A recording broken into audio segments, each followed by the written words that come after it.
காணாமலாக்கப்பட்ட உறவுகளின் சங்க தலைவி தம்பிராச செல்வராணி அம்பாறை மாவட்டம்.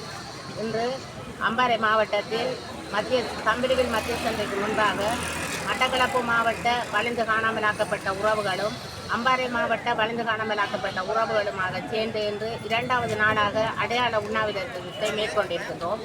இன்று நடந்து கொண்டிருக்கும் ஐநா 60வது தொடரில் அங்கு சென்றிருக்கும் நீதி அமைச்சர் குலாம்கள் காணாமல் போனவர்களுக்கு இன்று ஒரு நினைவு ஆலயம் அமைக்க வேண்டும் என்று பேசியிருக்கின்றார்கள்.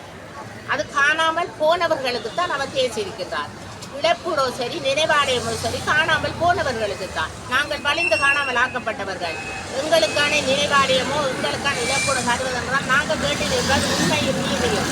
எங்களுக்கான உண்மையை நீதியை பெற்றுத் தந்த பிற்பாடு நினைவாலயத்துக்கோ அல்லது இழப்பீட்டுக்கோ பிற்பாடு தான் நாங்கள் யோசிப்போம். ஆகவே இன்று நடந்து கொண்டிருக்கும் இந்த ஐநா கூட்டத்தொடரில் இருக்கும் அனைத்து உலக நாடுகளிடம் கேட்டிருக்கின்றோம்.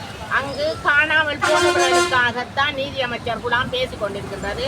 வலிந்து காணாமலாக்கப்பட்டு எங்களுக்காக பேசப்படவில்லை. எங்களுக்கான உண்மை நீதியும் சர்வதேசத்திடம் தான் இருக்கின்றது. நாங்கள் சர்வதேசத்திடம் சென்றுதான் எங்களது உண்மைக்கும் நீதிக்குமான எங்களது உண்மைக்கு நீதிக்குமான தீர்வை பெற்றுக்கொள்வோம் என்று கூறியிருக்கிறது. நன்றி.